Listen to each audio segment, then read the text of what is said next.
دا یو روح سوال کړی دی. هغه سوال دا دی چې پیغمبر صلی الله علیه وسلم دپاره چې کله منبر جوړ شو نو وایي چې هغه به د دې نه مخکې د کجوري په یو تنه باندې خطبه کوله.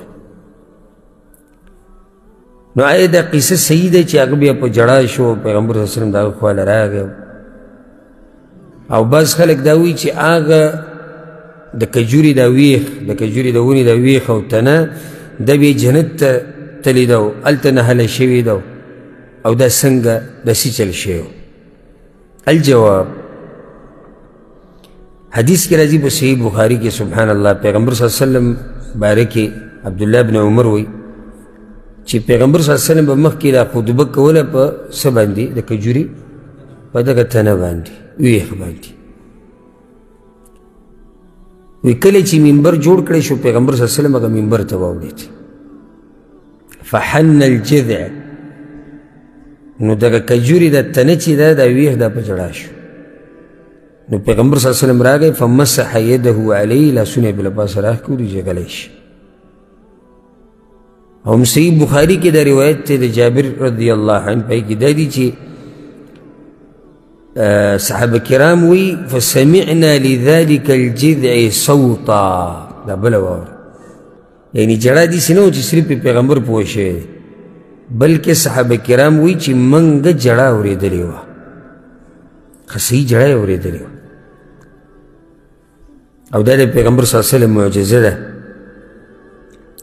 سبحان الله، جمادات لرګې کاڼې او ونه د هغه سره محبت کوي، په هغه پسې جاړي او دا باز په اسلام کې پیدا شوي او چېرته به داسې په ډېرو داسې وخت نه راغلی چې پیغمبر ورته رایت شوي او په ژړا شوي. نو وی پیغمبر صلی الله علیه وسلم راغی فوضع یده علیها، لاس یې پې کېښودو فسکنت،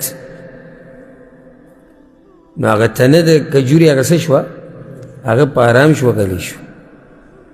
یو روایت کې راځي امام احمد راوړی دی وی ان هذا بکا لما فقد من الذکر، وی دی په دې جاړي ځکه چې هغه د دین هغه خبرې به اورېدو چې هغه وسپینلی. او دا بله یعنی لرګې او جمادات په دین پسې جاړي، د دین په مسایلو پسې. او په موږ کې ډېر داسې دي چې هغه د خپل ژوند نه یو څو منټه هغه نشي ورکولی. او ډېر پکې داسې دي که چېرته دا مسلې دې پې بندې کړې نو څه پروا پې هم نشتي. دلته اوس ګوره دا لرګې په جړا کېږي په هغه نصیحتونو پسې چې ده به اورېدو. نو بعض هغه چې کوم شریکي د علماو سره درسونه کوي په دوی کې بعض داسې کوي ورته وایي چې درس نشتی یا هغه شیخ اوس نور درسونه پرېښودو یا دلته نشي دی خوشحاله شي چې زه ختم شو. حدیث کې دا راځي پیغمبر صلی الله علیه وسلم د دې د کجوري دا تنه چې و دې باره کې یو روایت کې داسې راځي امام نسایي راوړی وایي داسې چغې والي د کجوري دې تنې لکه د اوښې نه چې بچی وتښتې او هغه دا چغې وایي، داسې چغې والي. امام ابن خزیمه کوم روایت راوړی په هغې کې داسې دي وایي دغه کجوري دې تنې داسې جړه وکړه لکه د یو مور چې بچی مړ شوی هغه پسې جاړي، داسې جړه یې وکړه. او امام دارمي په روایت کې ورسره دا دي یا د امام احمد په روایت کې دا دي چې کله پیغمبر صلی الله علیه وسلم دغه بل منبر ته وختو نو د جړا نه د کجوري دا تنه چې ده دا وایي دوه ټوټې شوه. نو دا خبره بلکل صحیح ده چې داسې یو کجوري او تنه وه پیغمبر صلی الله علیه وسلم خطبه کوله، بیا چې کله پیغمبر صلی الله علیه وسلم پرېښودو نو هغه جړل. حدیث کې دا راځي ګوره پیغمبر صلی الله علیه وسلم دا هم وایي امام ابن ماجه راوړی سبحان الله وی کله چې د کجوري دې تنې دا جړه ډېره کړه که نه صحابه کرام غریبان حیران شول داسې چل دی څوک جاړي. پیغمبر صلی الله علیه وسلم د منبر نه راکوز شو او وی د کجوري دا تنې په غېږ کې رسېولې وه. فسکن، غلی شو هغه تنه غلی شوه پیغمبر صلی الله علیه وسلم وی لو لم احتضنه لحن الى یوم القیامه که دې تنې له ما غاړه نه ورکړې نو ده د قیامته پورې جړه یې کوله که ما وله غاړه نه ورکړې غېږه مې وله نه ورکړې نو دې د قیامته پورې جړه کوله دویمه خبره هغه دا ده چې د رور دا سوال کړی وي پیغمبر د دغه کجوري د تنې سره خبرې کړي دي دا ثابت دي نه خبرې نه دي ثابت صرف دا دي چې پیغمبر صلی الله علیه وسلم یعنی لاس یې پرې راښکودي دي غاړه یې تاو کړې ده دا شتي خو دغه نشته چې خبرې ورسره کړي دي دویمه خبره وي بعض خلک دا وایي چې په جنت کې اوس د کجوري هغه تنه ده او هلته نهله کړې شوې ده دا خبره صحیح ده او که نه نو امام دارمي یو روایت راوړی په هغې کې داسې دي چې پیغمبر صلی الله علیه وسلم وایي د کجوري دې تنې ته ووایي چې ته اوس غوره که ځه ستا څه خوښ دي د کوم ځای نه چې ته موږ راوړې هغه ځای ته دې ویسو که نه په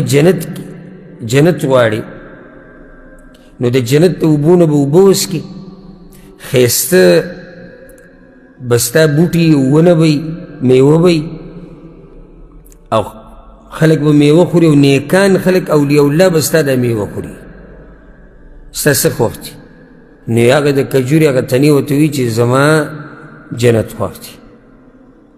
دا حدیث چې دی دا سندن کمزوری حدیث دی نو دا خبره بې سنده ده چې هغه اوس جنت کې دی یو سوال دی رور دا کړی دی په دې خپل سوال کې وی اوس هغه بیا د پیغمبر صلی الله علیه وسلم د مرګ نه بعد د هغې سره څه وشو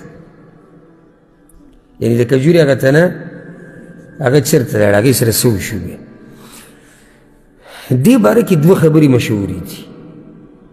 یوه امام ابن ماجه امام احمد دا حدیث راوړی دی وی کله چې پیغمبر صلی الله علیه وسلم دا منبر بدل کو نو دا د کجوري دا تنه چې ده د جومات په یو ګوټ کې بیا پرته وه فلما هدم المسجد وغیر بیا چې کله د جومات وران کړی شو د غټولو دپاره نو ابی بن کعب رضی الله عنه دغه کجوري دا تنه ځان سره کور ته وړې وه وی دا به ما سره یي او د کم وخته پورې د هغه سره و چې یعنی بلکل ځمکې وخوړه ذره ذره شو بلکل ختمه شو یو قول دا دی د دې حدیث په سند کې د علماو اختلاف هم شته او بعضو ته حسن وي خو بعضو حدیثونه دا خبره واضحه ده لکه امام دارمي امام ابن ابي شیبه دا روایتونه راوړي دي او دا په سند کې د هغه اولین مضبوط دي هغه دا چې پیغمبر صلی الله علیه وسلم بیا امر کړی چې دا د کجوري دا تنه ویسي او سجي کې خښه کوي یعنې سزا یې وله وکنی او بس خښه کړي چې خبره ختمه شي والله اعلم سند په اعتبار سره خو دا خبره د اولني نه مضبوطه چې د ابی بن کعب سره خو که دواړو حالاتو کې شي که ابی بن کعب وړي او که خښه کړی شوي خو اوس نشتي او دا خبره موضح شو چې جنت کې ده دا خبره څه ده دا کمزوري ده والله اعلم